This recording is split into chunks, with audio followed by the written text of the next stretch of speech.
আমার বান্ধবী নৈহাটি গেছিলো বড়মার মন্দিরে পুজো দিতে। আর এই দেখো এইরকম ফটো আমার জন্য নিয়ে এসছে, ওর জন্য এনেছে, আমাদের দুজনের জন্যই নিয়ে এসছে। তো এই দিনের ওইটুকুই ক্লিপিংস ছিল এটা। তারপরে যেদিন কলেজ গেছিলাম সেদিন আবার আমাদের সারপ্রাইজ টেস্ট নিয়েছিল স্যার, তার জন্য আমাদের এরকম মুখটা বেজার হয়ে গেছে। তারপর আমরা চলে এসেছিলাম টিফিন খেতে।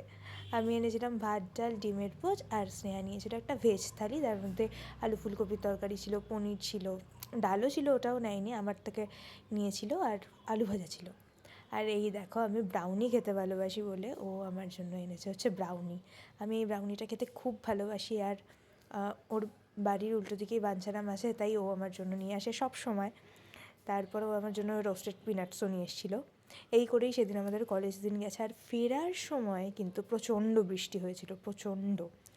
তো তারপর বাড়িতে এসে দেখি মা পাটিসাপটা বানাচ্ছে। আমি জানি অনেক দিনই আমার এই ব্লগটা দেওয়া ইরেগুলার হয়ে যাচ্ছি আমি, কিন্তু চেষ্টা করব দিতে আবার রেগুলার হতে। আসলে রোজ যে কী ভিডিও করে কী দেবো বুঝতে পারি না, তার জন্য কিন্তু আশা করি এবার থেকে রেগুলার দেব।